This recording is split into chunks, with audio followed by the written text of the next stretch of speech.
नमस्कार, मैं डॉक्टर शीतल अग्रवाल वाछानी बोल रही हूँ और मैं एक पीडियाट्रिक नेफ्रोलॉजिस्ट हूँ। आज मेरे साथ डॉक्टर मनोज गुंबर उपस्थित हैं, जो एक जाने माने नेफ्रोलॉजिस्ट एंड ट्रांसप्लांट फिजिशियन हैं अहमदाबाद, गुजरात में। आज ये हमारे साथ शामिल हुए हैं इस सेशन में, जिससे कि वो हमें कोरोना के बारे में कुछ एजुकेट कर सकें, इसके निवारक के उपायों के बारे में हमसे कुछ बात कर सकें। तो मेरे पास ऑलरेडी कुछ प्रश्न हैं इनके लिए, जो मैं इनसे पूछूंगी, जो वो हमें बताएंगे। एंड अगर किसी और का ऑडियंस में से होएगा तो वो भी हमें सवाल पूछेंगे। नमस्ते डॉक्टर मनोज। नमस्ते। सबसे पहले आप कौन सी 3 से 4 बातें हमें बताना चाहेंगे कोरोना के बारे में? देखिए, सबसे पहले ये बताना चाहूँगा कि कोरोना एक ख़तरनाक बीमारी है। कोविड-19 जो इससे जैसे बीमारी होती है, एक ख़तरनाक बीमारी है और अभी तक बचने का ही एक मात्र उपाय जो है, जो 100% सेफ़ है, सुरक्षित है और प्रोटेक्टिव है। तो मुझे लगता है कि हम, कई बार होता है ना कि हम ये निवारक के उपायों का पालन करें या ना करें में जो प्रश्न होता है, उसे निसंदेह ये करना चाहिए कि हमें निवारक के उपाय लेने ही हैं। पहली बात ये बताऊंगा कोरोना के बारे में। दूसरी बात बताऊंगा कि ये हवा से ड्रॉपलेट के माध्यम से फैलता है, तो हमें सोशल डिस्टेंसिंग, मास्क का और कफ एटिकेट्स का बहुत ध्यान रखना है। तो ड्रॉपलेट से आपका मतलब है जो हमारे मुंह से, नाक से जो छोटे कण निकलते हैं, उनके थ्रू ये फैलता है? जब हम बात करते हैं तो कण निकलते ही हैं आमतौर पर ही, पर लेकिन अगर मैं कोविड से इन्फेक्टेड हूँ तो कण के साथ वायरस भी निकलता है। और ये डिपेंड करता है कि वायरस कितनी दूर जाता है, डिपेंड करता है मैं बात कर रहा हूँ, मैं छींक रहा हूँ या मैं खांस रहा हूँ। जैसे कि अगर मैं सिर्फ बात कर रहा हूँ तो वायरस और कण 1.5 मीटर से ज़्यादा नहीं जा सकता है, लेकिन अगर मैं जब खांसता हूँ या छींकता हूँ तो ये वायरस 6 मीटर भी दूरी में भी जा सकता है। इसीलिए सोशल डिस्टेंसिंग का जो 2 मीटर का ये है, वो सिर्फ बात करने के लिए है। लेकिन अगर ऑब्वियसली अब आप बात कर रहे हो लेकिन किसी को छींक आ जाए या खांस ले, तो आपको वो ये वायरस 2 मीटर से ज़्यादा भी जा सकता है। इसीलिए सोशल डिस्टेंसिंग के साथ मास्क पहनना भी ज़रूरी है। ठीक है, तो क्योंकि हमें जैसे पता है कि इसकी कोई दवा नहीं है और पूरी दुनिया इससे पीड़ित है, तो अब हम बात करेंगे कि इसके निवारक के उपायों के लिए आपके हिसाब से कौन सी ऐसी 3 इम्पॉर्टेंट चीज़ें हैं जो हमें करनी चाहिए। हम एक एक करके बाकी चीज़ों पे भी आएंगे, पर ऑडियंस को ये जानने के लिए कि टॉप 3 चीज़ें जो उनको करनी चाहिए। देखिए, सबसे पहले तो सोशल डिस्टेंसिंग 2 मीटर का मेंटेन करना चाहिए। उसके बाद मास्क पहनना चाहिए। तीसरा है, आपको किसी भी ऐसे व्यक्ति के संपर्क में नहीं आना है जिसको कि खांसी या बुखार है, और आपको खांसी खाते वक्त हाथ में नहीं खानी है बल्कि आज बगल में खानी है। और छींक खाते वक्त बेटर है कि अगर आपने छींक अपने हाथों में खा ली है तो तुरंत अपने हाथ साफ़ कर लीजिए। तो मैं ये नहीं कहूँगा कि 3, मैं तो कहूँगा कि जितने भी निवारक के उपाय हैं सभी का पालन आपको करना ही है। हैंड हाइजीन भी उतना ही इम्पॉर्टेंट है जितना कि मास्क पहनना, पर ऑब्वियसली ये फैलता ड्रॉपलेट से, इसलिए सोशल डिस्टेंसिंग और मास्क अव्वल नंबर पर आते हैं। अगर किसी आम आदमी को बताएं 2 मीटर का डिस्टेंस, तो आप कैसे बताएंगे सोशल डिस्टेंसिंग किस हिसाब से वो रखे? ये जानना बड़ा मुश्किल है कि 2 मीटर का है, लेकिन सबसे अगर आपने आमतौर पे अगर अपने हाथ जैसे फैला सकते हैं वो आप, ये 2 मीटर लगभग होता है। तो आपको ये ध्यान रखना है कि मैं जब भी हाथ फैलाऊं तो मेरे आगे भी इतना और मेरे पीछे भी कोई व्यक्ति इस फासले में नहीं होना चाहिए। तो आप इस तरह से अंदाज़ा लगा सकते हैं कि ये 2 मीटर के फासले में नहीं होना चाहिए। ठीक है। दूसरा, अब मेरे को ये बताइए कि हमारे हाथ सैनिटाइज करना या साफ़ रखना वायरस के हिसाब से कौन से सबसे अच्छा तरीका है, और क्या क्या तरीके अवेलेबल हैं हम अपने हाथ को सैनिटाइज रख सकें? जैसे 2 तरीके अवेलेबल हैं आपको, आप अपने हाथ सैनिटाइज कर सकते हैं। एक साबुन और पानी से, और दूसरा आप 70% अल्कोहल युक्त किसी भी सैनिटाइज़र से। तो चर्चा करेंगे पहले साबुन और पानी के लिए। तो कोई भी साबुन आप यूज़ कर सकते हैं। हालांकि लिक्विड सोप मैं कहूँगा बेटर है, पर हालांकि दूसरा जो आप साबुन यूज़ करते हैं उसमें भी कोई फ़र्क नहीं है। आप अपने हाथ 20 सेकंड के लिए, आप कम से कम 20 सेकंड आप अपने हाथ धोने में लगाइए। एक। दूसरा है, आप अगर आपके हाथ पता ही है गंदे दिख रहे हैं तो आप केवल और केवल साबुन और पानी से ही धो सकते हैं। और कुछ लोग एलर्जिक हैं, 70% अल्कोहल से एलर्जी, सैनिटाइज़र से एलर्जी हो जाती है, तो उन लोगों को सिर्फ साबुन और पानी से, और मैं तो कहता हूँ बच्चों को भी, जो छोटे बच्चे हैं, जो आप हाथ सैनिटाइज अल्कोहल से कराते हैं और वो तुरंत आँख में वो हाथ डाल लेंगे, तो बेटर है कि बच्चों को भी आप साबुन और पानी से ही आप हाथ धुलवाएं। और हमें ये साबुन और पानी कब कब अनिवार्य है हमारे लिए यूज़ करना? देखिए, ऐसे तो आमतौर पर 4 से 6 बार प्रतिदिन में ज़रूरी हो जाता है, पर ख़ास तौर पर ध्यान रखें कि जब आप खाने से पहले, खाना के बाद, बाथरूम जाने के बाद आप इसको विशेष तरह से आप यूज़ करें। और ये भी है कि जब भी आप सफाई कर रहे हों, आपने कोई चीज़ की सफाई करी है, तो उसके बाद आपको यह अपने हाथ साफ़ करना बहुत ज़रूरी है। और ये 70% कंटेनिंग जो अल्कोहल हम लोग बोल रहे हैं सैनिटाइज़र, वो कब यूज़ करना है फिर हमें? 70% अल्कोहल अगर आप ऐसी जगह पर हैं जहाँ पे पानी और साबुन अवेलेबल नहीं है, तो आप 70% युक्त सैनिटाइज़र जो है वो आप यूज़ कर सकते हैं और करना चाहिए।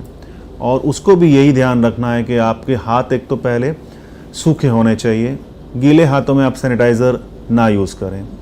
और जब तक आपके हाथ सूख नहीं जाते हैं तब तक अपने हाथों को मलते रहिए, तो ही ये आपको सुरक्षा देता है। ये नहीं है कि आपने लगा लिया और चलो हो गया, ऐसा नहीं है। आप उसे मलते रहिए, प्रॉपर जो स्टेप्स हैं उसके वो करेंगे, तभी आपका ये सैनिटाइज़र भी इफ़ेक्टिव है।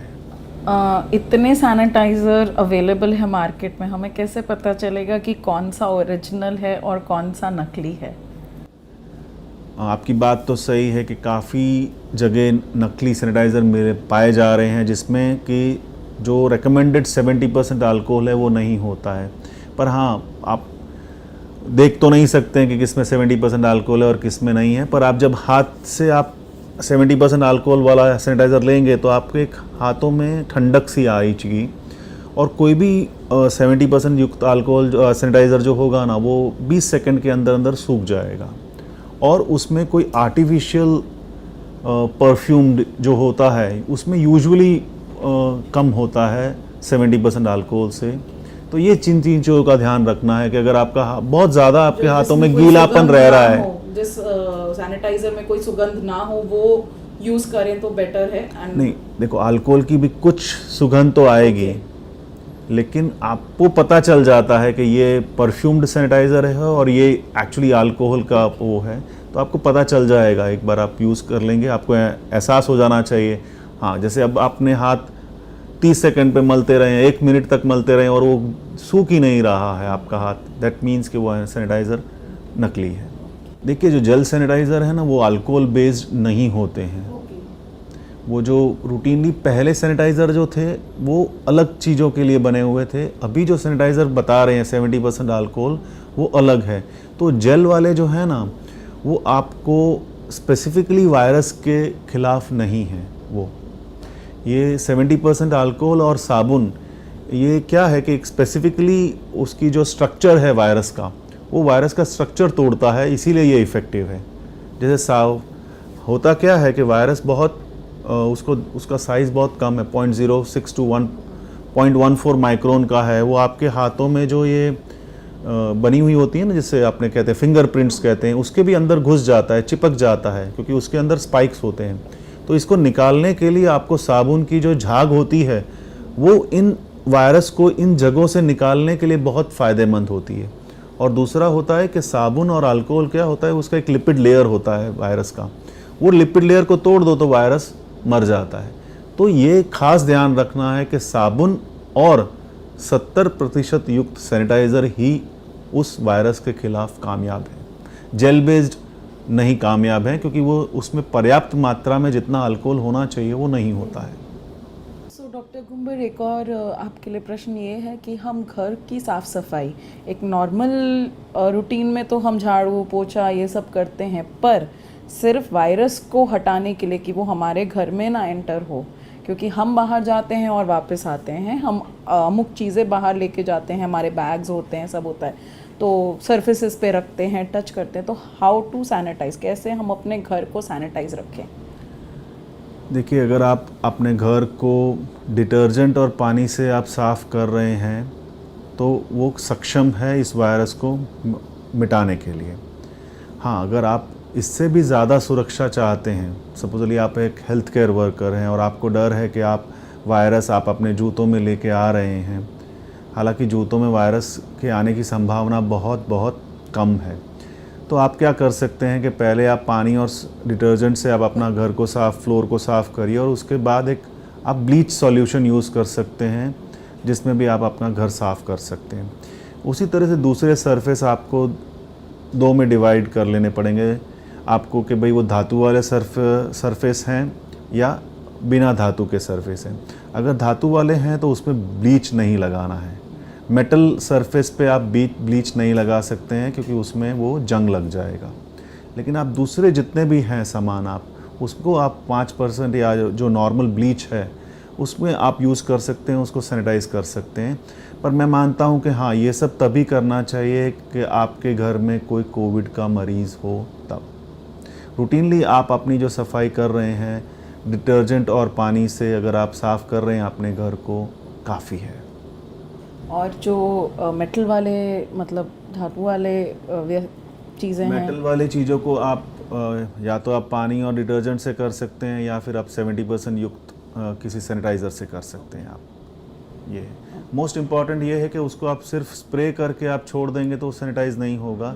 स्प्रे करें और एक आप सूखे कपड़े से उसको साफ़ करें तो ज़्यादा इफ़ेक्टिविटी उसकी ज़्यादा होती है। बाज़ार से सबसे पहले तो बेटर है कि आप एक ऑनलाइन आप मंगवाइए सब्जियां और जो भी आपकी ग्रॉसरी आइटम्स ला रहे हैं आप। बेटर है कि आप सब्जियां लाने के बाद उसको 2 घंटे तक एक अलग से रख दीजिए और फिर आप उसको बेकिंग पाउडर और पानी के में आप भिगो के रख दीजिए 30 मिनट तक के बाद, और फिर आप एक सूखे कपड़े से उसको साफ़ कर दीजिए। इस तरीके से आप अपने वेजिटेबल्स एंड फ्रूट्स को आप साफ़ कर सकते हैं। सर, बाकी जो प्रोडक्ट्स हैं होम डिलीवरी हम कैसे रिसीव करें, जो आजकल हम ऑनलाइन ऑर्डर करते हैं? तो फिर देखिए, होम डिलीवरी में घबराइए नहीं पहली बात तो, क्योंकि यूजुअली होम डिलीवरीज जो होती हैं या तो वो प्लास्टिक बैग में होती हैं या कार्डबोर्ड के बॉक्सेस जो होते हैं। पर बेटर है कि अगर वो आप कार्डबोर्ड के बॉक्स हैं तो वो आप डिलीवर सबसे पहले तो डिलीवरी पर्सन को बोलिए कि घर के अंदर मत आए, डिलीवरी बाहर ही करवाइए। दूसरा है कि अगर कार्डबोर्ड भी है तो भी उसको बाहर ही खोल लीजिए और सिर्फ अंदर का जो आप चीज़ें हैं वो आप घर लेके जाइए। अंदर वाली चीज़ें भी अगर प्लास्टिक में रैप्ड हैं तो उसको सैनिटाइज़ करके आप लेके जाइए। ये है तो कहने का तात्पर्य सबसे मोस्ट इम्पॉर्टेंट है कि जो डिलीवरी पर्सन है वो बेचारा हर घर में जाएगा तो वो भी एक्सपोज होगा और लोगों को भी करेगा। वो सबसे ज़्यादा मोस्ट इम्पॉर्टेंट ये है कि डिलीवरी जो है वो आप डिलीवरी बाहर करवाइए। मोस्ट इम्पॉर्टेंट ये है।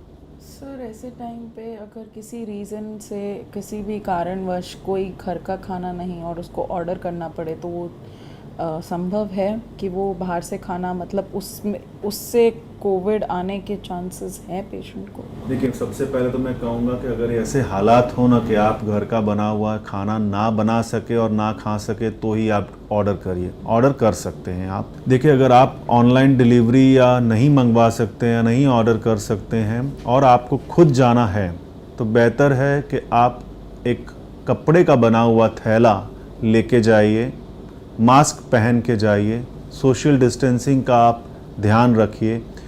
आप ध्यान रखें ये कि आपसे को जो बेच रहा है शॉपकीपर वो भी मास्क उसने पहना हुआ है और वहाँ पे भीड़ नहीं है, तभी आप वहाँ जाके आप वो चीज़ें लाइए। डायरेक्टली ये करिए कि आप हर एक चीज़ को आप हाथ लगा के देखिए नहीं कि कौन अच्छी है कौन ख़राब है, अभी वो वक्त नहीं है।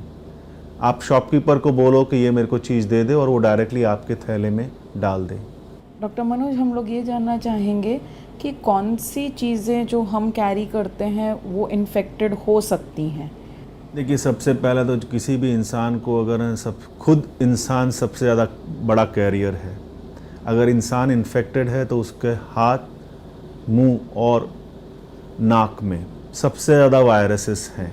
इसका मतलब ये है कि हमें अपने आप को भी एजुकेट करना है और अपने आसपास वालों को भी सावधान करते रहना है। अब कुछ इन्फॉर्मेशन हमने साफ़ सफाई के बारे में की है, कुछ इन्फॉर्मेशन हम चाहेंगे मास्क के बारे में। हमें किस प्रकार के मास्क अवेलेबल हैं और एक जनरल पब्लिक को जो ऑफिस जाती है उसको कौन से मास्क पहनने चाहिए, और हेल्थ केयर प्रोफेशनल्स जो हॉस्पिटल या सैनिटाइजेशन डिपार्टमेंट में कोई भी लोग काम करते हैं उनको किस प्रकार के पहनने चाहिए। देखिए, मास्क 3 तरह के मुख्य रूप से हैं। एक N95 जो हम कहते हैं, दूसरा है ट्रिपल लेयर सर्जिकल मास्क और तीसरा है होममेड मास्क। अब हम चर्चा करते हैं, एक एक की चर्चा करते हैं। सबसे पहले हम N95 की ही चर्चा कर लेते हैं। ये मास्क आमतौर पर सिर्फ हेल्थ केयर प्रोफेशनल्स के लिए बना है और उन्हीं को यूज़ करना चाहिए। ये एक डिस्पोजेबल मास्क है, पर इसे हम रीयूज़ कर सकते हैं कि पर उसका भी एक तरीका है। जैसे जब भी आप N95 मास्क ख़रीदें तो कम से कम 4 मास्क ख़रीदें और साथ में 4 कवर, सिंपल कागज़ के जो कवर होते हैं वो भी आप ख़रीदें, और N95 मास्क को 1 2 3 4 लिख दें, और आपने जो लिफाफे जो ख़रीदे हैं उस पे भी 1 2 3 4 लिख दें। आप पहला मास्क आपने सपोजली आज यूज़ किया है तो आज की तारीख लिख दें। 8 घंटे के मास्क वापस आप अपने लिफाफे में रख दें, लिफाफे को फोल्ड कर दें और घर पे वो लिफाफा रख सकते हैं आप। और यही मास्क आपको कम से कम 72 घंटे वो मास्क को यूज़ करना नहीं है। 72 घंटे बाद ये मास्क आप फिर से यूज़ कर सकते हैं। इसीलिए अगर आप N95 मास्क ख़रीदते हैं तो कम से कम 4 मास्क ज़रूर ख़रीदें। तो इस तरह से आप N95 हालांकि डिस्पोजेबल है पर उसको रीयूज़ कर सकते हो।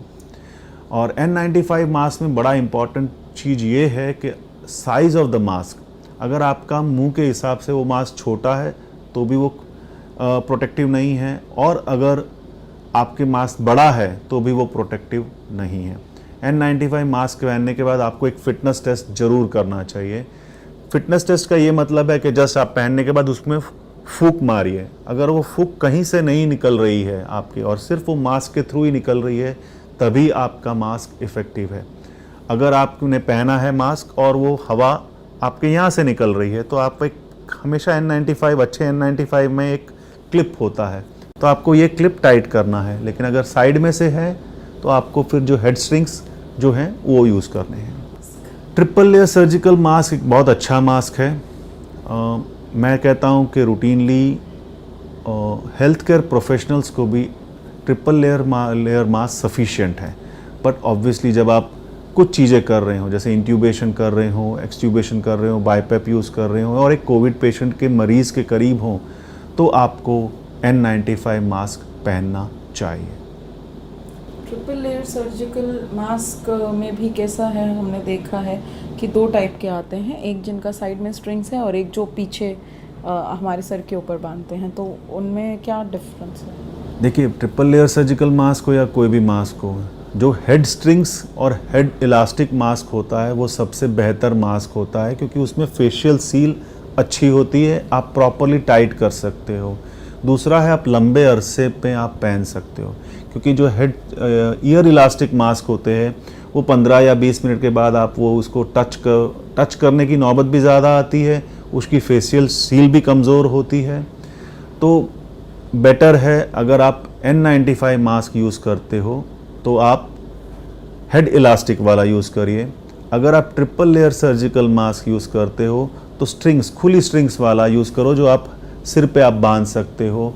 ईयर इलास्टिक वाले जितने भी मास्क हैं उनकी फेशियल सील कमज़ोर है और आप उसको फिट नहीं कर सकते हो अपने चेहरे के हिसाब से। तो जब भी आप मास्क खरीदें, हेड इलास्टिक या हेड स्ट्रिंग्स वाले खरीदें। अब हम तीसरे मास्क पे आते हैं जो most commonly recommended and used है currently, which is simple cotton based cloth homemade mask. उसके बारे में कुछ इन्फॉर्मेशन, वो कब यूज़ करना चाहिए, कैसे यूज़ करना चाहिए और कैसे रीयूज़ करना चाहिए? देखिए, मैं कहता हूँ हर हेल्थ केयर वर्कर के अलावा जितने भी इंसान, उनको ये मास्क अच्छा मास्क है, कोई प्रॉब्लम नहीं है। क्योंकि आपको ये ध्यान रखना है कि जो वायरस या ये कोविड फैल रहा है वो ड्रॉपलेट्स के थ्रू माध्यम से फैल रहा है, और ड्रॉपलेट्स का जो और कोई भी होममेड मास्क ड्रॉपलेट्स के खिलाफ काफ़ी अच्छा प्रोटेक्शन देता है। और सेकेंड थिंग मोस्ट इम्पॉर्टेंट ये है कि आप इसको अच्छे से स्टेरलाइज या सैनिटाइज कर सकते हो बड़ी आसानी से, क्योंकि ट्रिपल लेयर सर्जिकल मास्क अगर आपने 8 घंटे यूज़ कर लिया है तो वो आपको फेंकना है, और अक्सर लोग उसे फेंकते नहीं हैं। N95 मास्क आप 4 एक साथ खरीदते नहीं हैं, और वही रोज़ मास्क आप 8 घंटे पहन लिया एक दिन, दूसरे दिन भी वही पहन लिया, तो वही मास्क आपके लिए हानिकारक हो सकता है। जबकि होममेड मास्क में क्या फ़ायदा है कि आप सिर्फ आपको साबुन और पानी से धोना है, 5 घंटे धूप में सुखा देना है। अगर आपको धूप में नहीं भी सुखाना है तो सिर्फ पानी और साबुन से धो के आप उसे 5 मिनट गर्म प्रेस लगा दें तो भी वो सैनिटाइज हो जाता है। इससे और अच्छा तरीका ये है कि आप उसे 10 मिनट प्रेशर कुकर में आप बॉईल कर दीजिए, या फिर सिंपल कोई भी पतीले में आप 15 मिनट बॉईल करके आप उसको सुखा दीजिए, तो वो स्टेरलाइज हो जाता है, साफ़ हो जाता है। तो फ़ायदा ये है कि होममेड मास्क में उसकी protection level definitely as compare to, अगर आप प्रोटेक्शन लेवल कंपेयर करेंगे तो N95 मास्क से और ट्रिपल लेयर सर्जिकल मास्क से वो कम है।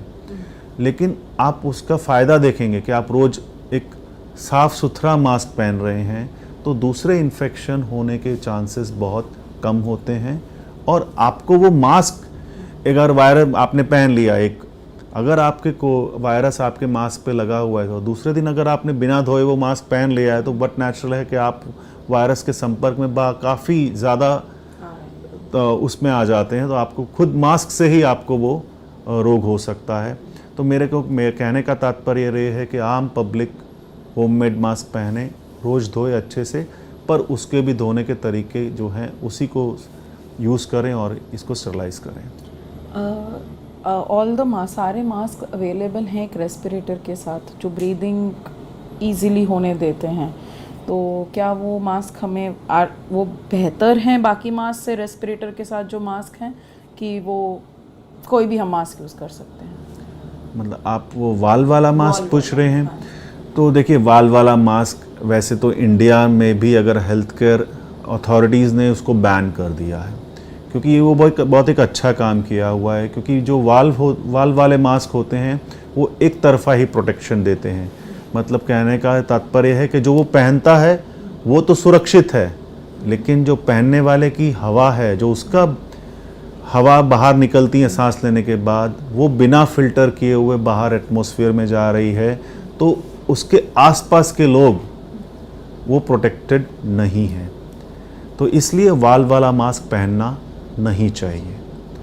और अगर आपके पास काफ़ी मात्रा में वो मास्क पड़े हैं और आपको यूज़ करना है तो बेहतर है कि आप वाल वाला मास्क पहने, और उसके ऊपर या तो आप एक होममेड मास्क पहने या फिर एक ट्रिपल लेयर सर्जिकल मास्क पहने, ताकि आप भी सुरक्षित रहें और आपके आसपास वाले भी सुरक्षित रहें।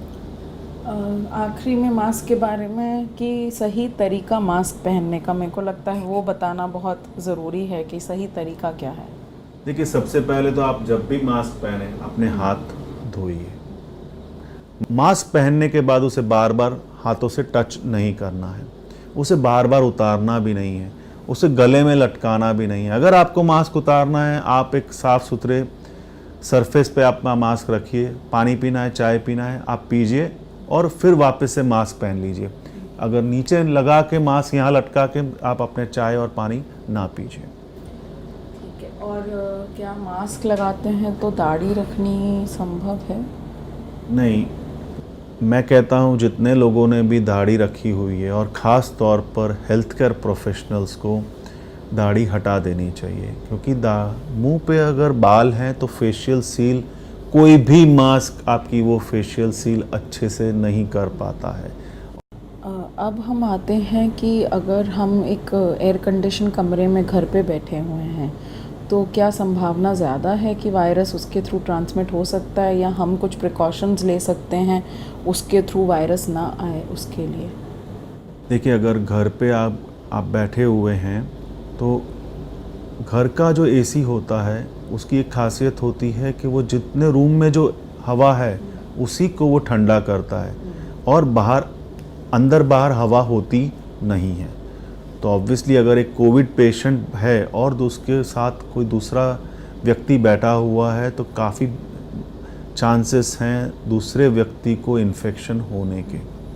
इसलिए अगर आप परिवार के सदस्य हैं तो ठीक है, आप मास्क उस समय नहीं पहने, लेकिन अगर आप दो अलग अलग परिवारों से या कोई और व्यक्ति बैठे हुए हैं तो एक रूम में होने के बावजूद भी, एसी चालू होने के बावजूद भी आपको सोशल डिस्टेंसिंग और मास्क पहने रखना है।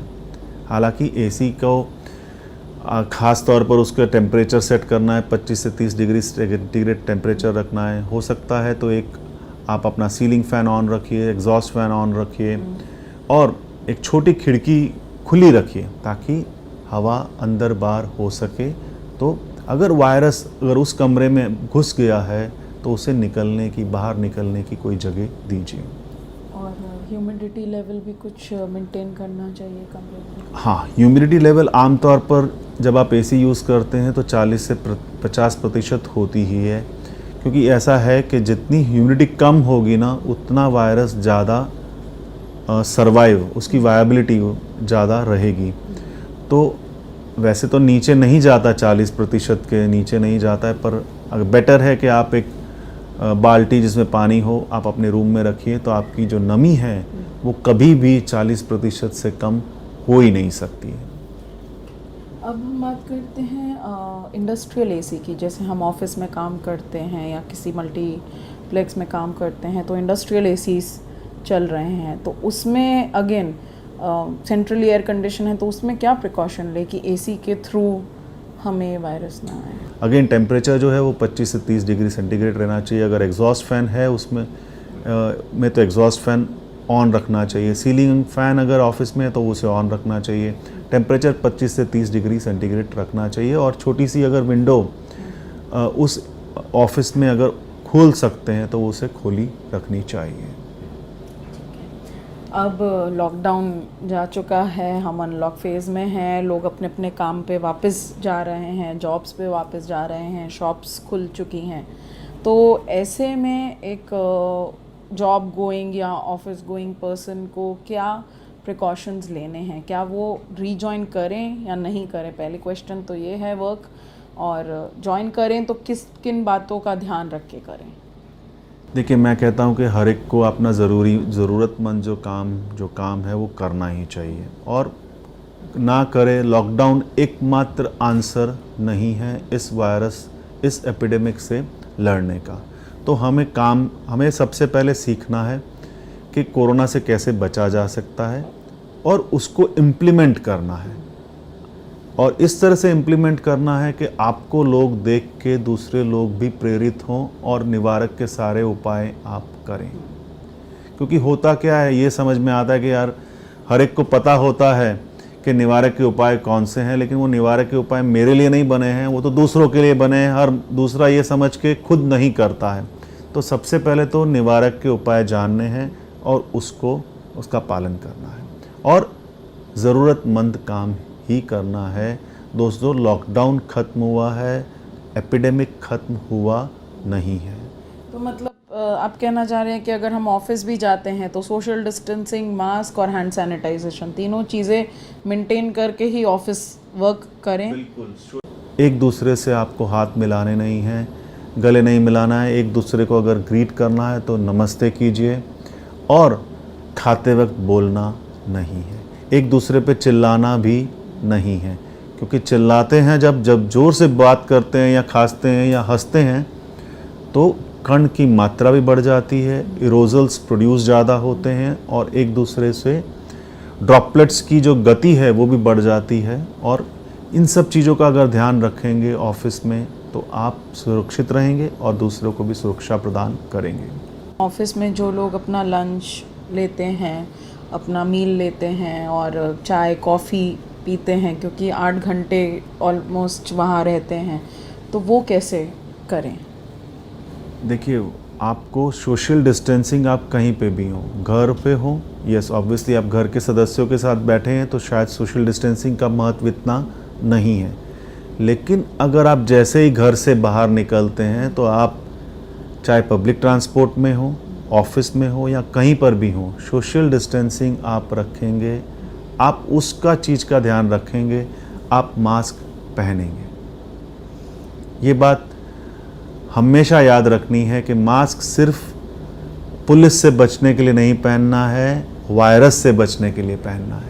तो खाने के समय मतलब अगर कोई अपने घर से खाना लेकर आता है, सिर्फ उस वक्त वो सोशल डिस्टेंसिंग रख के खाना अपना खा सकते खा हैं, या सकता चाय है या पानी बिल्कुल, पी और सकते पानी हैं। पी सकते हैं, लेकिन ध्यान रखना है कि अपने बर्तन खुद, अपने एक डिस्पोजेबल ग्लास और डिस्पोजेबल प्लेट यूज़ करें, वो बेटर है।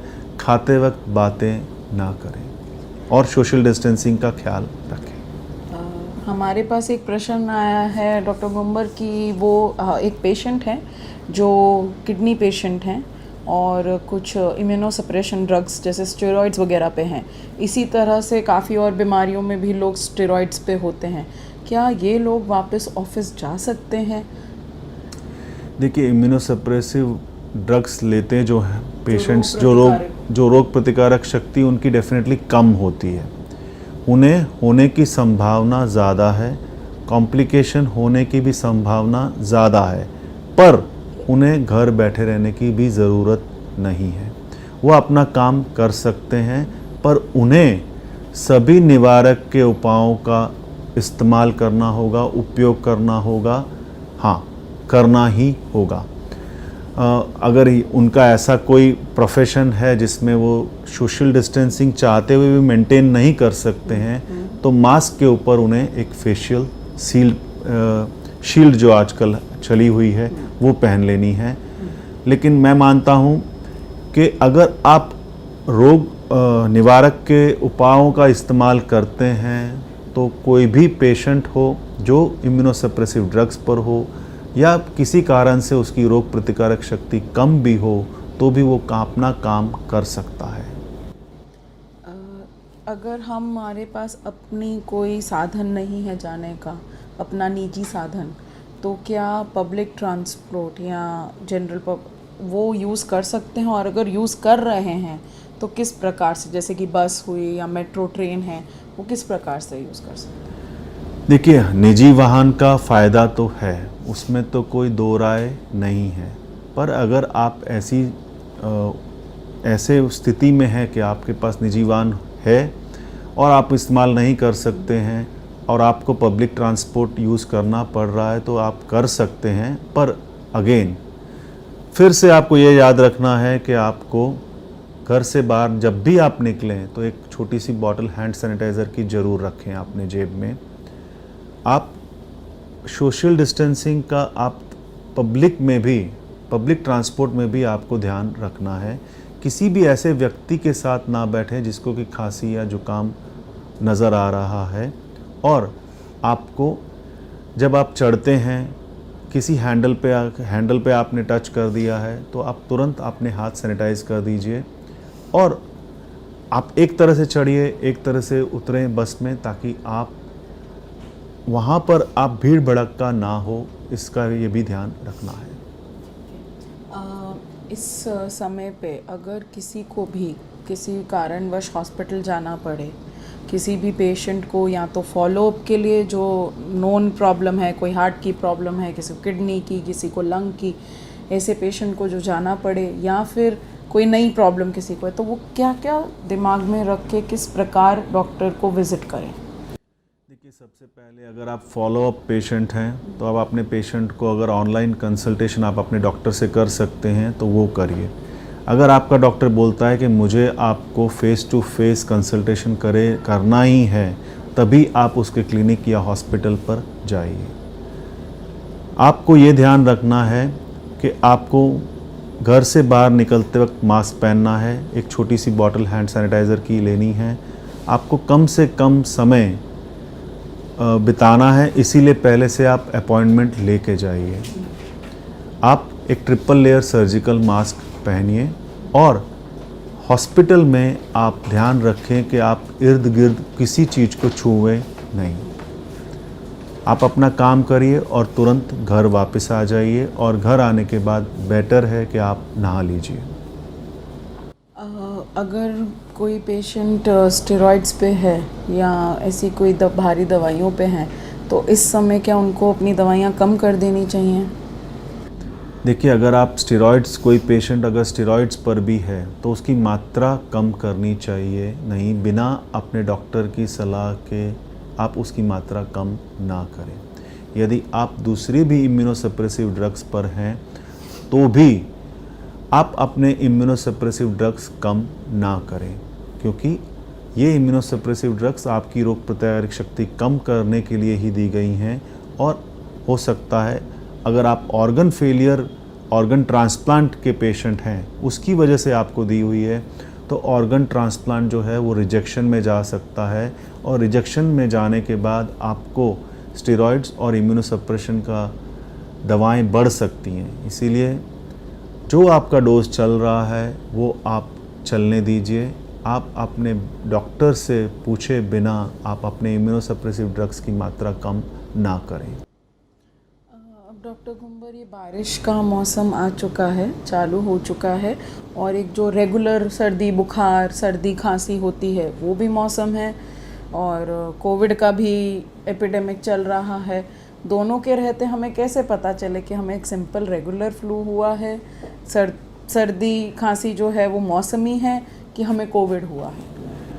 देखिए, बहुत ही अच्छा प्रश्न किया है आपने डॉक्टर शीतल, क्योंकि होता क्या है कि अभी रूटीन फ्लू और कोविड में सिम्टम्स में बहुत ज़्यादा फ़र्क नहीं है, क्योंकि खांसी, जुकाम, बुखार आना ये रूटीन फ्लू में भी है और कोविड में भी है।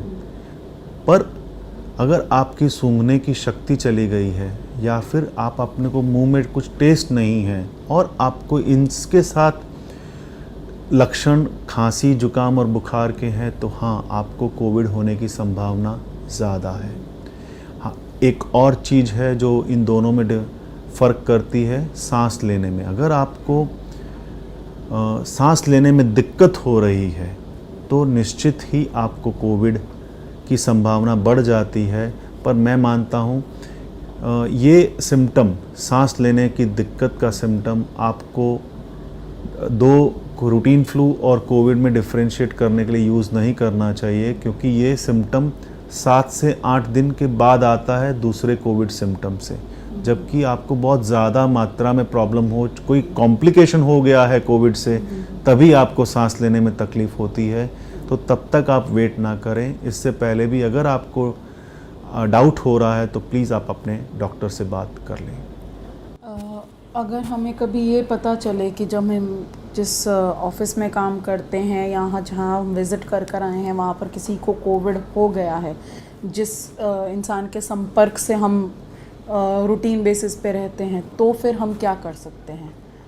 देखिए, सबसे पहले ये जान लीजिए कि आप अपने डॉक्टर को सबसे पहले फ़ोन करिए, क्योंकि कांटेक्ट का ये मतलब नहीं है किसी के आप अगर चलते हुए किसी के आप संपर्क में आ गए तो वो आप कांटेक्ट मान लेंगे, पर वो कांटेक्ट नहीं कहलाएगा। आपका अपना डॉक्टर पूछेगा कि आप कहाँ थे, आप क्लोज़ एनवायरनमेंट में थे, एक रूम में थे, कितने मिनट आप अपने कोविड पेशेंट के साथ बिताए हैं, आपने और कोविड पेशेंट ने मास्क पहना था या नहीं पहना था, ये सब आपको पूछेगा। हाँ, अगर डॉक्टर कहता है कि नहीं, आप एक कांटेक्ट तो हैं ही, तो उसके हिसाब से फिर आप अपने आप को कांटेक्ट मान लीजिए और इंतज़ार करिए, क्योंकि कांटेक्ट होने के तुरंत बाद अगर आप कोई टेस्ट कराएंगे तो वो नेगेटिव आना ही है। अगर आपको कांटेक्ट में पता है कि मैं इस तारीख को कांटेक्ट में आया था किसी कोविड पेशेंट में, तो आप इंतज़ार करिए दो चीज़ों का, या तो आपको सिम्टम्स आएंगे, अगर आपको खांसी, जुकाम, बुखार आ जाता है तो आप तुरंत ही टेस्ट करा लीजिए, और अगर नहीं आता है और आपको डर लग रहा है कि मेरे को हो गया है या नहीं हो गया है, वो जानने की वैसे तो ज़रूरत नहीं है, पर तुरंत टेस्ट ना कराइए। कांटेक्ट होने के 5 से 7 दिन तक तो इंतज़ार करिए ही टेस्ट कराने का। जैसे अब आपने बोला कि किसी को अगर ऐसे सिम्टम्स आ जाते हैं, जैसे सर्दी, खांसी, बुखार, गले में दर्द, जो कोविड से रिलेटेड हों, तो फिर वो क्या कर सकते हैं? देखिए, अगर कोविड से रिलेटेड आपको सिम्टम्स हैं तो आप सबसे पहले अपने डॉक्टर को आप कॉल करिए। आप तुरंत किसी लैब में जाके टेस्ट ना करवाएं, क्योंकि आपको अभी भी आपको एक प्रिस्क्रिप्शन डॉक्टर का लिखा हुआ कि आपको कोविड की ज़रूरत है वो चाहिएगा। तो सबसे पहले आप अपने डॉक्टर के पास जाइए या फ़ोन पे बात करिए और उनसे एक प्रिस्क्रिप्शन लीजिए कि आपको कोविड-19 टेस्ट की ज़रूरत है। उसके बाद ही या तो आप लैब वाले को घर बुलाइए या फिर आप लैब में जाइए और टेस्ट करवाइए। ये है। जैसे अब हम बात कर रहे हैं डॉक्टर गुम्बर की सर्दी, खांसी, ज़ुकाम ये कॉमन सिम्टम्स हैं कोविड-19 के, पर इनके अलावा भी कुछ और चीज़ें हैं जो ध्यान में रख सकते हैं या फिर वो हमें अंकित कर सकते हैं कि ये कोविड के तरफ जा रहे हैं हम? देखिए, इसीलिए मैं बता रहा हूँ कि आपको सबसे पहला साबुन और पानी बहुत एक अच्छा तरीका है इस वायरस को मिटाने का और इससे बचने का। इसलिए जहाँ तक हो सके आपको साबुन और पानी का ही इस्तेमाल करना है। 70% अल्कोहल से अगर आप बार बार अपने हाथ धोएंगे तो हो सकता है कि वो ड्राई हो जाए स्किन आपकी, और आपको इसको यूज़ करने की वजह से ही आपको या तो एलर्जी हो जाए या फिर आप इन्फेक्शन हो जाए आपको। इसलिए मैं रेकमेंड करूँगा कि आप सिर्फ साबुन और पानी का इस्तेमाल जहाँ तक हो सके वो ही करिए। इस दौरान डॉक्टर गुम्बर एक नया शब्द हमने सीखने को मिला है होम क्वारंटाइन का, तो मेरे को ये बताइए ये किन लोगों पे लागू है होम क्वारंटाइन और इसको किस प्रकार फॉलो करना चाहिए? देखिए, होम क्वारंटाइन उन लोगों के लिए है जिनको कोविड हो चुका है और उनको सिम्टम्स बहुत माइल्ड हैं या मॉडरेट हैं। हाँ, उनको ये और मॉडरेट में सर कौन से सिम्टम्स आते हैं? माइल्ड में आता है अगर आपको फीवर है, कॉफ है, तो आपको माइल्ड और मॉडरेट सिम्टम्स, चाहे आपको टेम्परेचर कितना भी हो, अगर सिर्फ टेम्परेचर है तो वो माइल्ड ही गिना जाएगा। सर्दी या खांसी अगर हमें है तो वो माइल्ड और मॉडरेट में ही सीरियस बात आएगा। नहीं है। लेकिन अगर आपको सांस लेने में दिक्कत हो रही है तो वो आपको सीवियर में ही माना जाएगा। तो अगर आप डायबिटिक हैं, आपको अगर ब्लड प्रेशर का प्रॉब्लम है, या फिर आप बहुत मोटे हैं, हार्ट की बीमारी है, आपको किडनी की कोई लंबी बीमारी है, या फिर आप कैंसर से पीड़ित हैं, तो आपको माइल्ड और मॉडरेट सिम्टम्स भी हों तब भी आप होम क्वारंटाइन के लिए एलिजिबल नहीं हैं। तो इन व्यक्तियों को जिनको पहले से कोई भी प्रॉब्लम है और उसके साथ साथ कोविड होता है तो इनको अस्पताल जाना ज़रूरी होता है। हर एक के लिए होम क्वारंटाइन नहीं है। इसलिए हर इंसान को होम क्वारंटाइन करने से पहले आप अपने डॉक्टर से ज़रूर संपर्क करें कि मैं होम क्वारंटाइन के लिए एलिजिबल हूँ या नहीं हूँ। और उसके और भी प्री रिक्विजिट्स हैं, जैसे कि आपके पास एक अलग कमरा होना चाहिए, अलग बाथरूम होना चाहिए, आपकी देखभाल करने के लिए कोई एक डेडिकेटेड इंसान होना चाहिए जिसको अगेन ना वो डायबिटिक होना चाहिए, ब्लड प्रेशर का मरीज़ नहीं होना चाहिए, जिसकी उम्र 60 साल से कम होनी चाहिए, जिसको कोई कैंसर या कोई किसी तरह का भी कोई रोग ना हो। आपको एक सपोर्ट, आप एक फैमिली सपोर्ट होना बहुत ज़रूरी है अगर आप होम क्वारंटाइन करते हैं, क्योंकि ये वर्ड होम क्वारंटाइन है, एक्चुअली ये रूम क्वारंटाइन है। आप अपने घर में रहकर भी पूरे घर में आप घूम सकते नहीं हैं। आपको जब तक डॉक्टर ने बोला है 14 दिन, 17 दिन, जितने दिन भी बोला है, आपको वो रूम में ही रहना है। तो ये बेसिकली जो लोग पहले से स्वस्थ हैं और उनको अगर थोड़ा सर्दी, खांसी, बुखार ऐसा कुछ आता है तो वो घर पे रह के होम क्वारंटाइन अपना टेस्ट करवा सकते हैं और घर पे रह के मैनेज हो सकते हैं। पर अगर उनको ज़्यादा प्रॉब्लम होनी शुरू हो जाए, जैसे सांस लेने में तकलीफ़, तो उनको अस्पताल जाना ज़रूरी हो जाता है। तो होम क्वारंटाइन में जैसे आपने बोला कि हमें एक तो पहली बात हमेशा कमरे में रहना है और अपना ही अलग टॉयलेट, बाथरूम जहाँ तक हो सके, और कोई एक व्यक्ति ही हमारे संपर्क में रहे। उसमें बहुत सारे व्यक्ति हमारे संपर्क में रहें उसका फिर कोई मतलब नहीं। हर इंसान, फैमिली में बहुत सारे आपके मेंबर्स होंगे, पर हर इंसान उस कमरे में ना जाए। केवल एक ही इंसान 14 दिन के लिए वही इंसान आपको खाना दे, पानी दे, आपकी देखभाल करे एक ही इंसान। अच्छा, अब मैं पूछना चाहूँगी कि ऐसे व्यक्ति जो किसी कोविड पॉजिटिव पेशेंट के साथ रह रहे हैं या कभी ना कभी संपर्क में आए हैं, क्या कोई ऐसी दवाई ये ले सकते हैं जिससे कि इनको कोविड ना हो, जिसको हम प्रोफाइलैक्टिक मेडिकेशन बोलते हैं? देखिए, बहुत ही अच्छा सवाल किया है, क्योंकि होम क्वारंटाइन का एक प्री रिक्विजिट ये भी है कि आपके घर में जितने भी और सदस्य हैं उन्हें HCQ नामक एक दवाई दी जाए और उन्हें लेना ऑलमोस्ट मैं कहूँगा कंपलसरी हो जाता है, क्योंकि ये दवाई अच्छी है। ये दवाई आपको रोग, एक तो पहली बात, रोग होने नहीं देगी। अगर आपको कोविड हो भी जाता है तो बहुत माइल्ड होगा, पर हर इंसान को ये HCQ लेने की ज़रूरत नहीं है।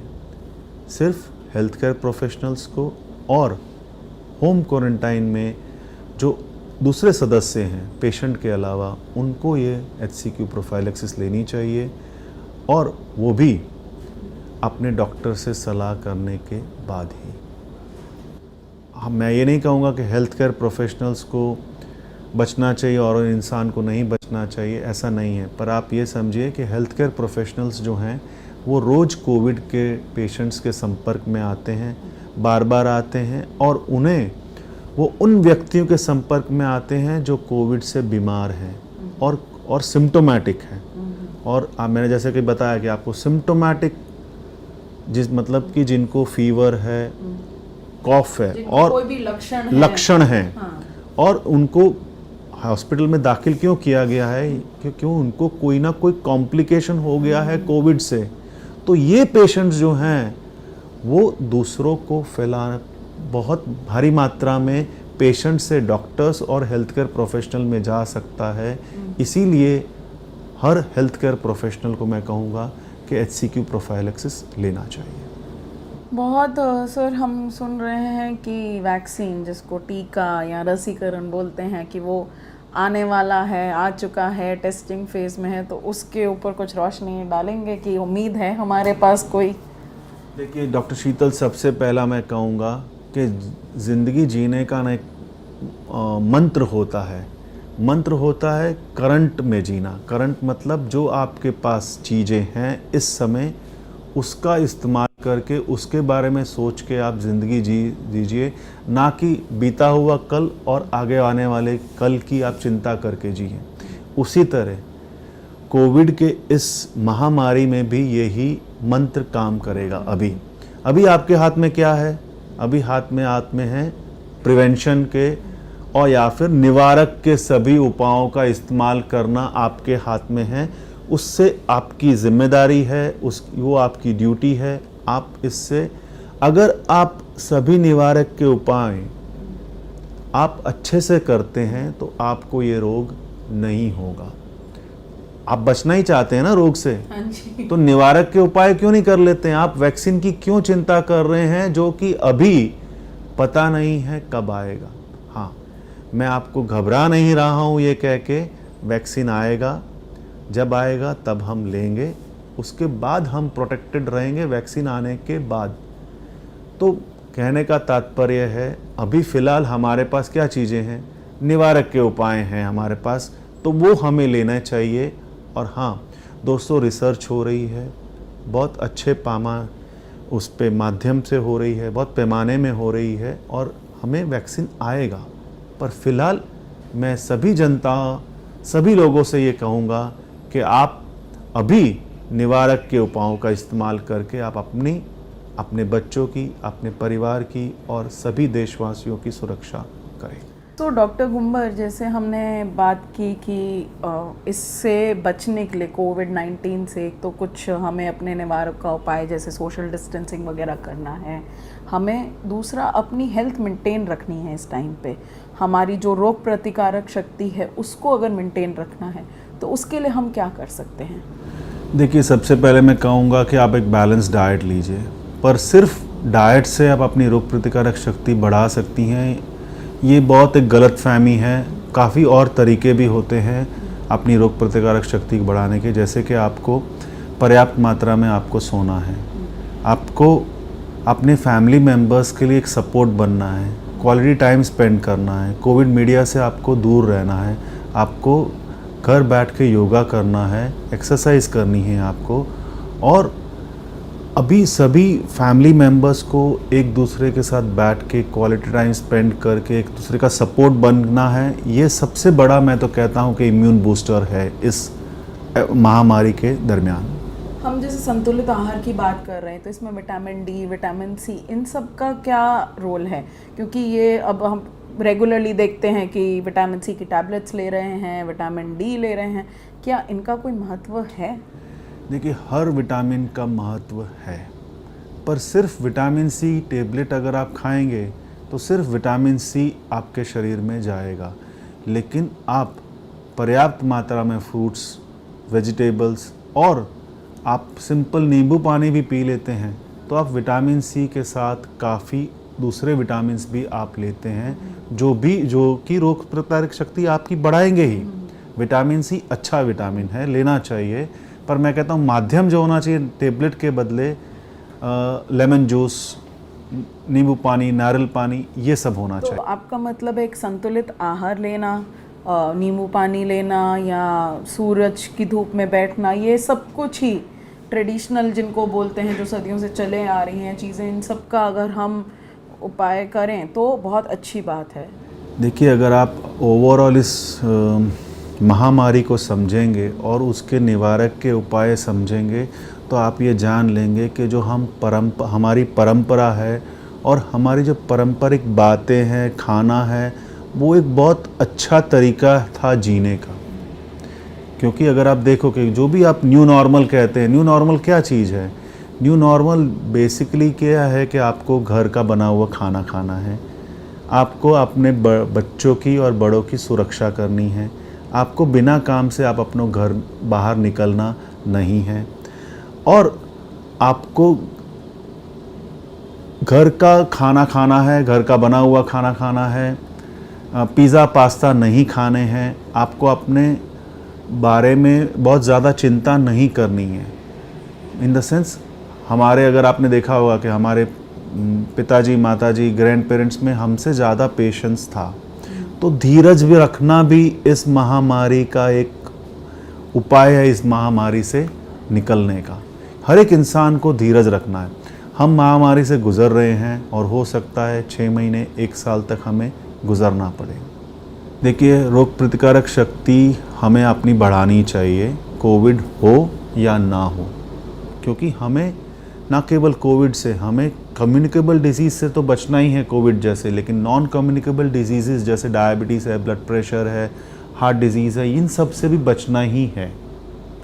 तो हमें जो रोग प्रतिकारक शक्ति किस तरह से बढ़ानी है, हमें एक अच्छे से आहार लेना है, बैलेंस डाइट लेनी है, हमें व्यायाम करना है, हमें मेडिटेट करना है, हमें एक दूसरे के फैमिली का सपोर्ट बनना है, हमें पर्याप्त मात्रा में सोना है हमें, और हमें किसी भी कोविड मीडिया से दूर रहना है। ये नहीं है कि हम लगातार एक ही चीज़ को बार बार सुन रहे हैं और इसको ये हो गया, इसको ये हो गया, क्योंकि हमें पता ही नहीं है एक्चुअली ये डिजिटल मीडिया में कौन सी न्यूज़ सही है, कौन सी गलत है। आप अपने आप को ज़रूर अपडेट करिए, पर सिर्फ केवल 10 या 15 मिनट के लिए। बाकी मैं तो मानता हूँ भगवान का शुक्रिया अदा करना भी एक अपनी रोग प्रतिकारक शक्ति बढ़ाने के लिए है, क्योंकि किसी भी स्थिति में हो आप भगवान को शुक्रिया अदा करें, आपकी रोग प्रतिकारक शक्ति बढ़ेगी। साथ में ही जो एक संबंधित प्रश्न है वो है हमारे मानसिक स्वास्थ्य का। अब आप इसके बारे में क्या कहेंगे? देखिए, मानसिक स्वास्थ्य बहुत महत्व रख रहा है इस महामारी में, क्योंकि इसका जो पीरियड है काफ़ी लंबा है। हमें घर में बैठने को कहा, हम ऑलमोस्ट 2-3 महीने हम घर में बैठे हैं, और ऐसा कोई इंसान नहीं है जिसको महामारी से नुकसान ना हुआ हो। किसी को पैसे का नुकसान हुआ है, किसी को अपना हेल्थ का नुकसान हुआ है। तो मैं मानता हूँ कि अपनी मानसिक स्वस्थता बनाए रखना बहुत ज़रूरी है, और मानसिक स्वस्थता बनाए रखने के लिए भी आपको पर्याप्त मात्रा में सोना है, बैलेंस डाइट लेनी है, कोविड मीडिया से दूर रहना है। मोस्ट इम्पॉर्टेंट है सोशल डिस्टेंसिंग मेंटेन करनी है, पर आपको एक दूसरे से बात ज़रूर करनी है डिजिटल मीडिया के थ्रू। किसी इंसान को ये नहीं लगना चाहिए कि मैं अकेला हो गया हूँ और इस महामारी से जूझने की मेरी शक्ति नहीं है। ये बहुत इम्पॉर्टेंट बात है, क्योंकि आपको समय बिताना है और वो भी क्वालिटी टाइम बिताना है, ना कि आपको हर व्हाट्सएप पे देखते रहना है कि क्या हुआ, कोविड मीडिया से कितनों को परेशानी हुई। ये नहीं करना है। आपको ये देखना है कि आप किस तरह से आप पॉजिटिव थिंकिंग में रह सकते हैं, क्योंकि ये न्यूज़ सुनते आप नेगेटिव थिंकिंग में चले जाएंगे। तो अपनी मेंटल हेल्थ, जो कि एक पिलर है इस महामारी से लड़ने का, आपको इसको बरकरार रखना है, बनाए रखना है। तो डॉक्टर गुम्बर, हमारे को अपने शारीरिक स्वास्थ्य और मानसिक स्वास्थ्य का ध्यान रखते हुए सारे ही निवारक का उपाय लेते हुए आगे बढ़ना है, क्योंकि आने वाले टाइम में भी ये कोविड हमें पता है कि है, रहने वाला है और ये जाएगा, अभी ये किसको पता नहीं है। तो हमारी बेसिकली स्वास्थ्य सब हमारे हाथ में है, अब किसी और के हाथ में नहीं है।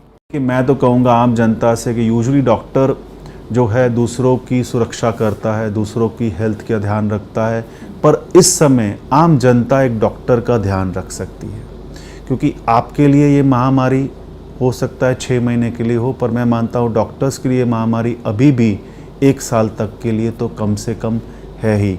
उन्हें रोज़ कोविड के पेशेंट्स के संपर्क में आना होता है, बार बार आना होता है, और उन्हें भी मेंटल सपोर्ट की ज़रूरत होती है, क्योंकि एक डॉक्टर जब ड्यूटी करता है तो वो अपने घर नहीं जाता है, वो किसी दूसरी जगह रहता है, क्योंकि उसे डर होता है कि अगर वो कोविड से इन्फेक्टेड हो जाएगा तो वो अपने परिवार वालों को दे देगा। यूजुअली वो कोविड ड्यूटी करता है तो वो अपने परिवार के साथ रहता नहीं है।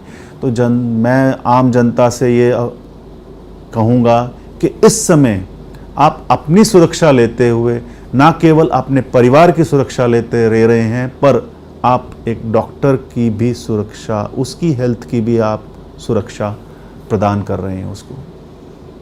डॉक्टर शीतल, आप पीडियाट्रिक नेफ्रोलॉजिस्ट हैं, तो मैं आपसे ये जानना चाहूँगा कि इस महामारी में बच्चों के लिए कुछ स्पेशल निवारक के उपाय हैं क्या कुछ?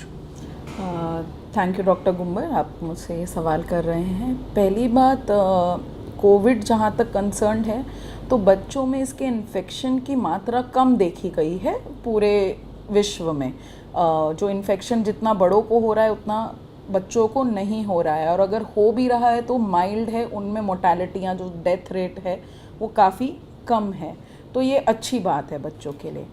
दूसरा कारण इसका ये भी हो सकता है कि यूजुअली बच्चे बाहर नहीं जाते हैं। हर एक माँ बाप अपने बच्चे के लिए बहुत प्रोटेक्टिव होता है, बहुत ध्यान रखता है। वो खुद बाहर जाते हैं पर बच्चों को जहाँ तक हो सके नहीं जाने देते हैं। स्कूल कॉलेजेस हमने बंद कर रखे हैं, तो जहाँ पर भी मैक्सिमम बच्चों का आवागमन होता है या इंट्रैक्शन होता है, जैसे पार्क है, प्ले स्कूल, तो वो सब बंद हैं। तो इस कारण से भी बच्चों का जो है कम इन्फेक्शन है।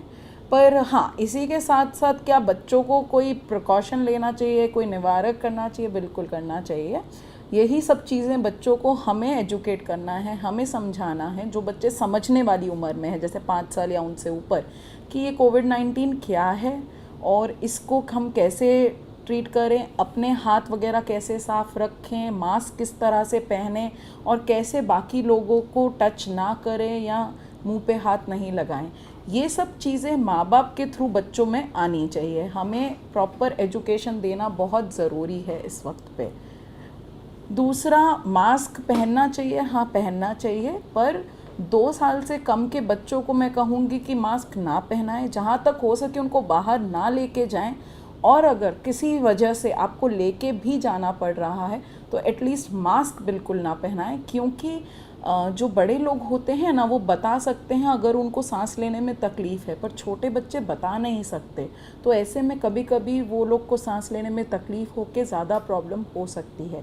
तो पहली बात, उनको बाहर ना लेके जाएं। जिस तरह से हम घर पे रह रहे हैं घर पे रहें, और अगर ज़रूरत पड़े तो भी मास्क से अवॉइड करें 2 साल से कम बच्चों के लिए। हम डॉक्टर शीतल वैक्सीन का बहुत बेसब्री से इंतज़ार कर रहे हैं कोविड-19 के ख़िलाफ़ या कोरोना के ख़िलाफ़, पर आपको लगता है कि जो रूटीन वैक्सीनेशंस हम जो मिस कर रहे हैं बच्चों के लिए, वो करने चाहिए? इस पे आप कुछ गौर करो।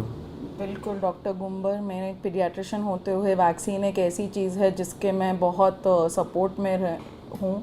और इवन इन दिस टाइम, अभी ये जो समय चल रहा है, इसमें भी कोई भी ऐसी बीमारी जो वैक्सीन से बचा सकती है, जिसकी वैक्सीन रसीकरण ऑलरेडी विश्व में अवेलेबल है, अगर हम वो ना दें तो हम एक तरह से बच्चों को जो है पुश कर रहे हैं, उनको धक्का दे रहे हैं इन बीमारियों की तरफ, जैसे कि पोलियो है, डिप्थीरिया, टेटनस या फिर एमएमआर जिसको मीज़ल्स या माता बोलते हैं आम लैंग्वेज में। ये सब चीज़ें जो है बहुत फेटल हो सकती है, बहुत ख़राब हो सकती हैं बच्चों के लिए। तो जो रूटीन वैक्सीनेशन है वो बच्चों को बिल्कुल मिलनी चाहिए। इसके लिए भी सरकार ने प्रोविज़न रखा है। हमारे पास एक containment and non containment zone है। कंटेनमेंट या रेड जोन जिसको बोलते हैं, वहाँ पर सिर्फ वही रसीकरण किया जा रहा है जो नवजात बच्चों का होना चाहिए। जब वो अस्पताल में पैदा हो रहा है या किसी सेंटर पे पैदा हो रहा है तो नवजात बच्चे का रसीकरण होना चाहिए। उसके बाद का रसीकरण हम थोड़े दिन डिले कर सकते हैं जब तक वो एरिया रेड जोन से बाहर नहीं आता है। जो भी एरिया रेड जोन के बाहर है वहाँ पर जैसे पहले से रसीकरण चल रहा था जिस भी शेड्यूल में, वो फॉलो करना चाहिए। इससे हम बच्चों को और बहुत सी बीमारियों से बचा सकेंगे। और कोई कोई वैक्सीन तो एमएमआर जैसे है, वो तो रिसर्च में आ रहा है कि वो प्रोटेक्ट करती है, बीसीजी और एमएमआर बच्चों को प्रोटेक्ट कर रही है कोविड से भी। तो ये रसीकरण हमें ज़रूर देना चाहिए बच्चों को। और एक और बात मैं पूछना चाहूँगा, हम जो बड़े हैं उनको मेंटल हेल्थ के लिए बहुत हम लोग ध्यान दे रहे हैं कि ये एक बहुत ज़रूरी चीज़ है। क्या बच्चों पे भी इसका असर पड़ सकता है? अगर हाँ, तो उनकी मेंटल हेल्थ अच्छी करने के लिए हमें क्या करना चाहिए? तो बिल्कुल, जिस तरह से हमारे मानसिक बड़ों का मानसिक संतुलन ठीक नहीं रहा है कुछ दिनों में, इसी तरह बच्चों पे भी मेंटल हेल्थ पे असर पड़ता ही है। ये बेसिकली बच्चे स्कूल नहीं जा रहे, अपने दोस्तों से मिल नहीं पा रहे, वो खेल नहीं पा रहे हैं, तो कहीं ना कहीं आइसोलेशन या अकेलापन उनमें भी आता है, चिड़चिड़ापन उनमें भी आता है। इसके लिए कुछ बेसिक चीज़ें मैं ये बोलूँगी कि माँ बाप को या घर के सब परिवार को ये करना चाहिए कि बच्चों का एक फ़िक्स शेड्यूल रखें, जहाँ तक हो सके उनको टाइम पे उठाएं, नहलाएं धुलाएं, उनको नाश्ता दें। उनके मोस्टली सभी स्कूल, चाहे वो सरकारी हैं चाहे वो प्राइवेट हैं, सब ने ऑनलाइन क्लासेस या टीवी पे क्लासेस चालू कर दी हैं। तो शेड्यूल के हिसाब से उनको क्लासेस के लिए बिठाएं। उसके बाद उनके टेस्ट हैं या जो भी होमवर्क हैं करवाएं। और शाम को थोड़ा घर में टाइम ऐसा बनाएं कि वो खेल सकें, थोड़ा बहुत भाग सकें, आपसे इंटरेक्ट कर सकें, तो जिससे कि उनका पूरा दिन का शेड्यूल बना रहे। अगर और जहाँ तक मीडिया का सवाल है, बच्चों को फ़ोन दे सकते हैं, उनको उनके दोस्तों से भी संपर्क में रहने दे सकते हैं, पर उसके अलावा सारा दिन मोबाइल या कंप्यूटर या टीवी से दूर रखें तो बहुत अच्छा रहेगा। क्योंकि उसमें बहुत सी ऐसी इन्फॉर्मेशन भी सर्कुलेट हो रही है जो शायद बच्चों की ना जानने की ज़रूरत है और उसका हार्मफुल इफ़ेक्ट ज़्यादा पड़ता है। तो जो भी उनको बताना है, जो भी उनके डाउट्स हैं कि हम बाहर क्यों नहीं जा रहे, हम अपने दोस्त से क्यों नहीं, वो उसका आंसर आप दीजिए, उसके प्रश्नों के उत्तर आप दीजिए, ना कि टीवी दे। और बच्चों को संपर्क में रहने दीजिए डिजिटल मीडिया के थ्रू अपने दोस्तों से, और उनका एक शेड्यूल दिन में फॉलो करिए। तो डॉक्टर शीतल, जहाँ तक मैं समझा हूँ, बच्चों के लिए एक ये ज़रूरी है कि माँ बाप उन्हें क्वालिटी टाइम दें इस समय, उन्हें एक प्रोडक्टिव टाइम दें और उन्हें आपस में एक फैमिली बॉन्डिंग बढ़ाने का समय है। और इस महामारी की जानकारी खुद दें, ना कि कोविड मीडिया दें। और जितने भी निवारक के उपाय हैं वो खुद पालन करें, ताकि बच्चा अगर आपकी कहना नहीं मानेगा, लेकिन आपको वो देख के तो वो निवारक के उपायों का इस्तेमाल करेगा ही। बच्चे के लिए उसके माँ बाप उसका आदर्श होते हैं, तो वो उसी चीज़ को ही फॉलो करेगा जो आप करेंगे। चलिए, ठीक है। थैंक यू डॉक्टर गुम्बर, आपके प्रेजेंस के लिए यहाँ पर। आपने इतना अच्छा लेक्चर लिया और हमें इतना एजुकेट किया है, और होपफुली हम फ्यूचर में फिर मिलेंगे और कुछ और प्रश्नों के साथ। नमस्ते दोस्तों, कोविड-19 महामारी से बचने के लिए हमने निवारक के उपायों की श्रृंखला बनाई है। मैं आभारी हूँ मिस्टर अरित शुक्ला का, secretary to department of science and technology, government of Gujarat, जिन्होंने मुझे ये श्रृंखला आप तक पहुंचाने में काफ़ी मदद करी है।